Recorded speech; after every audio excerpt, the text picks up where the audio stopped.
Good afternoon everyone, welcome to civil services study. ये test series UP PCS 24 के लिए चल रही है, नेक्स्ट ईयर के लिए। और यह है टेस्ट नंबर 17 और प्रैक्टिस कर रहे हैं। इसमें हम हिस्ट्री को कवर कर रहे हैं।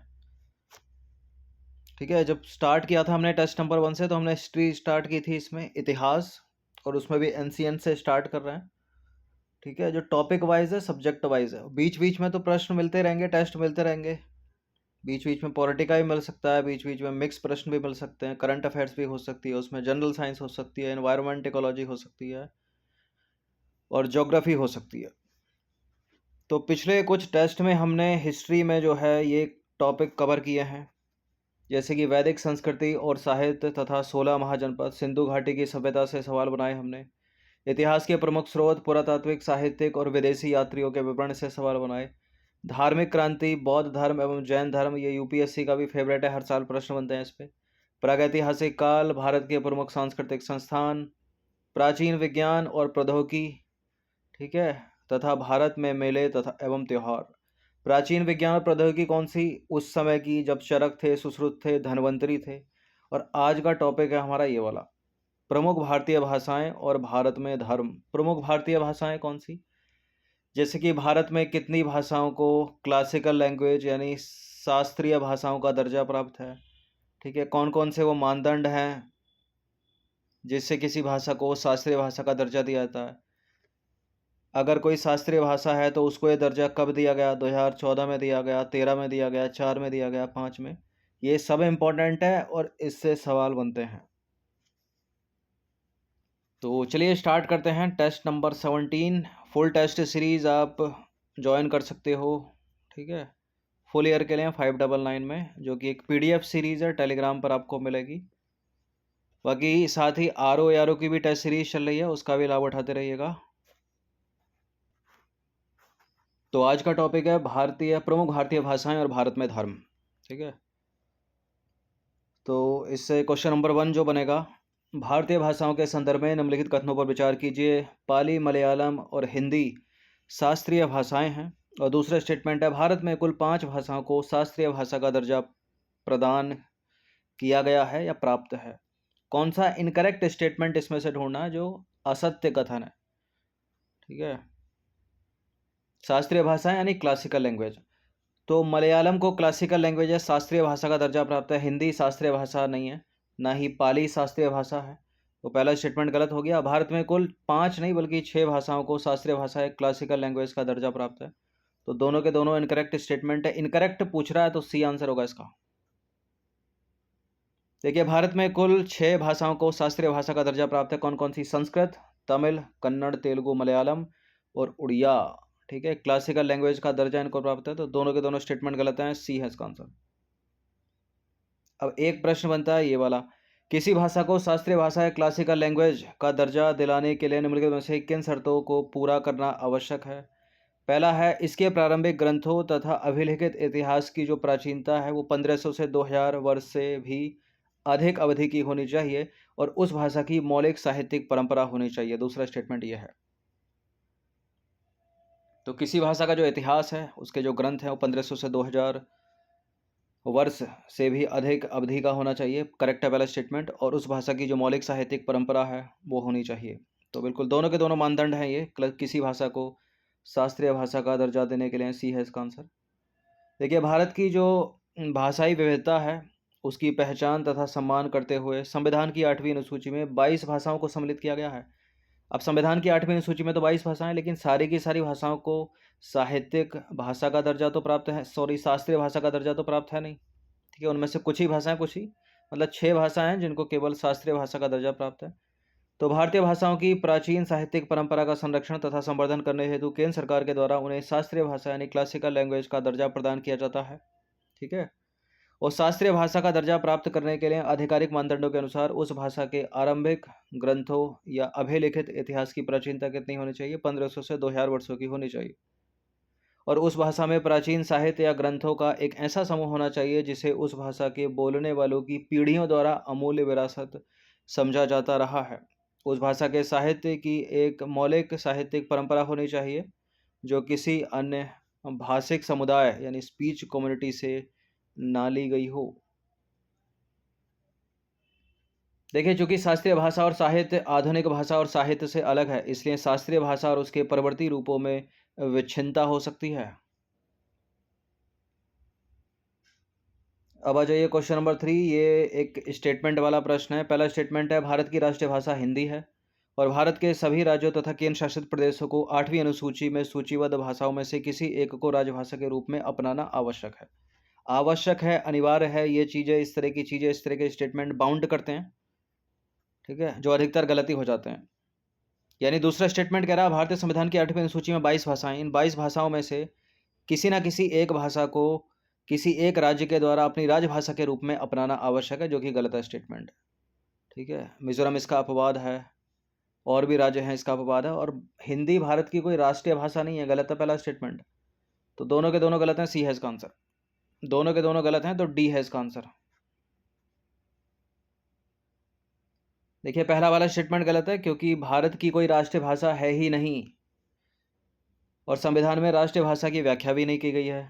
भारत का जो संविधान है, राज्यों के लिए आधिकारिक कार्यों के संचालन हेतु कोई राजभाषा निर्दिष्ट नहीं करता। राज्य किसी भी भाषा को अपनाने हेतु स्वतंत्र है, उसका मन जो अपनाए, ऐसा नहीं है कि 8वीं अनुसूची से अपनाएगा। और यह अनिवार्य नहीं है कि वह भाषा 8वीं अनुसूची में सूचीबद्ध हो, तो दूसरा भी गलत हो गया।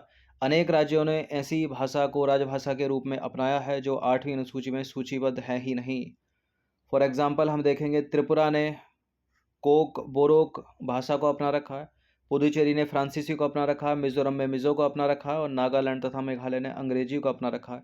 ना अंग्रेजी, ना मिजो, ना फ्रांसीसी, ना कोक बोरोक भारतीय संविधान की 8वीं सूची में है, कोई नहीं है इनमें से, इसलिए गलत है दूसरा स्टेटमेंट, वो पहला भी। सूची 1 को सूची 2 के साथ सम्मिलित कीजिए। सूची 1 में है भाषा, सूची 2 में है शास्त्रीय भाषा का दर्जा प्राप्त होने वाला उनका वर्ष, ये है भाषा, ये है वर्ष। ये इंपॉर्टेंट प्रश्न है। शास्त्रीय भाषा के ऊपर यूपीएससी सिविल सेवा भी वर्ष 2014 से 2 बार प्रश्न कर चुकी है। देखिए, तमिल को क्लासिकल लैंग्वेज का दर्जा कब दिया गया, मलयालम को कब दिया गया, संस्कृत को कब दिया गया, उड़िया को कब दिया गया। सबसे अंत में दिया है उड़िया को 2014 में, संस्कृत को दिया है 2013 में। रुकिए, देखिए, उड़िया को दिया 2014 में, मलयालम को दिया 2013 में, संस्कृत को दिया 2005 में, और तमिल को दिया 2004 में। ठीक है, तो सबसे पहले तमिल को वर्ष 2004 में, तो ए का हो गया 2। ठीक है, ए का 2 जहाँ पर नहीं है उसको एलिमिनेट कर दीजिए। और मलयालम को 2013 में दिया गया, तो बी का हो गया 3, यानी सी वाला स्टेटमेंट जो है वो करेक्ट हो जाएगा। संस्कृत सी का 1 हो जाएगा, और डी का हो जाएगा 4।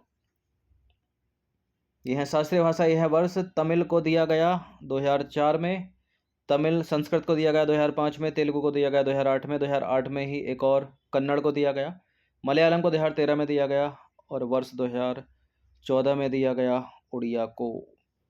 देखिए, शास्त्रीय भाषा से संबंधित सभी मापदंडों को पूरा करने के बावजूद जो पाली भाषा है उसको अभी तक शास्त्रीय भाषा है, क्लासिकल लैंग्वेज का दर्जा नहीं दिया गया है। सारे मापदंड पूरे करती है ये, लेकिन अभी तक नहीं दिया गया है इसको। क्वेश्चन नंबर 5 पर आ जाइए। निम्नलिखित कथनों पर विचार करेंगे। 3 कथन है यहाँ पर, कौन सा इसमें इनकरेक्ट स्टेटमेंट है उसको ढूंढना है। प्राकृत भाषा की उत्पत्ति पाली भाषा से हुई है, ललित विस्तार की रचना प्राकृत भाषा में हुई है, और संस्कृत भाषा द्रविड़ समूह से संबंधित है। देखिए, प्राकृत भाषा नहीं बल्कि पाली भाषा, अपभ्रंश, इन सबकी उत्पत्ति प्राकृत से हुई है, तो पहला स्टेटमेंट गलत है।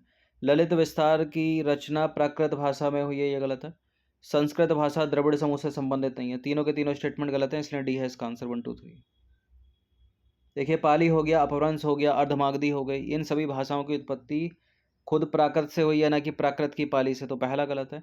हीनयान पंथ से संबंधित जो पुस्तक है ललित विस्तार, वो संस्कृत भाषा में लिखी गई है, ना कि प्राकृत भाषा में। और तीसरा स्टेटमेंट क्या है,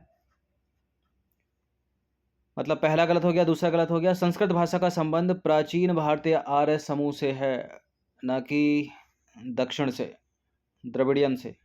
ठीक है, संस्कृत भाषा द्रविड़ समूह से संबंधित नहीं है, ठीक है, प्राचीन भारतीय आर्य से संबंधित है। द्रविड़ भाषा समूह मुख्यतः दक्षिण में बोली जाने वाली भाषाओं से संबंधित है, तो तीनों के तीनों स्टेटमेंट गलत हैं, डी है इसका आंसर। क्वेश्चन नंबर 6 पर आ जाइए। सुमेल कर दीजिए, कौन सा सुमेल है बताना। यह है भाषा, यह है विशेषता। तमिल भाषा संख्यात्मक रूप से सभी द्रविड़ भाषाओं में सबसे बड़ी भाषा है, और मलयालम भाषा भाषा का सबसे पुराना और शुद्धतम रूप है। ये दोनों के दोनों गलत हैं, ठीक है, मतलब ये तो करेक्ट है लेकिन यहाँ आगे गलत लिखा है। संख्यात्मक रूप से सभी द्रविड़ भाषाओं में जो सबसे बड़ी भाषा है वो है तेलुगु, ठीक है, इसका आंसर इसने डी होगा। तो तेलुगु जो है संख्यात्मक रूप से द्रविड़ भाषाओं में सबसे बड़ी है, पहला युग्म जो है वो सही सम्मिलित नहीं है। भाषा का सबसे पुराना तथा शुद्धतम रूप वो है तमिल भाषा, जबकि मलयालम जो है द्रविड़ समूह में सबसे कम बोली जाने वाली तथा नवीनतम भाषा है। तो दोनों के दोनों सही सम्मिलित नहीं है, डी है इसका आंसर। क्वेश्चन नंबर 17 पर आ जाइए। निम्नलिखित में से किस किस का संबंध जैन धर्म से है? स्वास्तिक, श्रीवत्स, कलश और नंदावर्त। स्वास्तिक का है, नंदावर्त का है, कलश का, श्रीवत्स का, सभी का है। 1 2 3 4 डी। देखिए जैन धर्म के ग्रंथों में सत्य, अहिंसा, अस्त्य, अपरिग्रह और ब्रह्मचर्य के पालन के साथ ही 8 शुभ प्रतीकों का भी वर्णन मिलता है, जैसे स्वास्तिक का, भद्रासन का, नंदावर्त का, श्रीवत्स का, दर्पण का, मीन युगाला का और वर्धमानक का, और एक और है कलश का, ठीक है। अब स्वास्तिक जो है यह मानव की शांति तथा कल्याण का प्रतीक है। भद्रासन एक ऐसी गद्दी जिसे जैन महापुरुषों के पैरों ने पवित्र किया हो। और नंदावर्त यह 9 छोरों वाला विशाल स्वास्तिक है। श्रीवत्स जैन के वक्ष पर उनकी शुद्ध आत्मा का संकेत, एक चिन्ह और अंतर को परावर्तित करने वाला दर्पण है, दर्पण। और मीन युगाला एक छोटी जोड़ी मछली जो निकृष्ट यौन इच्छाओं पर विजय का प्रतीक है। और वर्धमानक एक उथला बर्तन जो समृद्धि तथा प्रतिभा में वृद्धि का प्रतीक है। और कलश जो है जल से भरा पात्र जो शुद्धता का प्रतीक है। क्वेश्चन नंबर 8 पर आइए। सूची 1 को सूची 2 के साथ सम्मिलित कीजिए। सूची 1 में है आंदोलन, सूची 2 में है प्रवर्तक उनके। अहमदिया आंदोलन, फराजी आंदोलन, तारीख मोहम्मदिया और अलीगढ़ आंदोलन। बताइए कौन सर सैयद अहमद खान से, कौन सैयद अहमद बरेलवी से, कौन हाजी शरियतुल्लाह से, कौन मिर्ज़ा गुलाम अहमद से। जो अहमदिया आंदोलन है वो है मिर्ज़ा गुलाम अहमद से संबंधित, तो ए का हो गया 4, जहाँ जहाँ नहीं है उसको एलिमिनेट कर दीजिए। फराजी आंदोलन हाजी शरियतुल्लाह से संबंधित है, बी का हो गया 3, ए का हो गया 4, बी का हो गया 3। और तारीख मोहम्मदिया सैयद अहमद बरेलवी, और अलीगढ़ आंदोलन हो गया सर सैयद अहमद खान। तो 4 3 2 1 सी। देखिए अहमदी आंदोलन की शुरुआत जो है मिर्ज़ा गुलाम अहमद ने की थी। फराजी आंदोलन की शुरुआत 19वीं शताब्दी में हाजी शरियतुल्लाह ने की थी। इसके नेताओं में प्रमुख थे नया मियाँ और दुदू मियाँ। और तारीख मोहम्मदी आंदोलन की शुरुआत सैयद अहमद बरेलवी ने की, और इसका लक्ष्य था विशुद्ध इस्लामिक राष्ट्र की स्थापना करना तथा उसे एक सशक्त आंदोलन बनाना, ठीक है, सॉरी यह एक सशक्त आंदोलन था। और अलीगढ़ आंदोलन की शुरुआत की थी सर सैयद अहमद खान ने, और वे मुस्लिमों को आधुनिक शिक्षा दिलाने के पक्षधर थे, सर सैयद अहमद खान। अब आ जाइए क्वेश्चन नंबर 9 पर। शहनशाही कादमी और फासली का संबंध निम्नलिखित में से किस धर्म से है? यहूदी, पारसी, सिख, मुस्लिम। शहनशाही, कादमी और फासली ये संबंध है इनका पारसी से। देखिए पारसी धर्म में 3 प्रमुख विभाजन देखने को मिलते हैं। एक तो शहनशाही जो अपने कैलेंडर की गणना अंतिम सस्सानी राजा यज़देगार्ड से करते हैं। और कादमी की बात करें तो कादमी यह दावा करते हैं कि इनके पास प्राचीनतम तथा सर्वाधिक सटीक कैलेंडर है।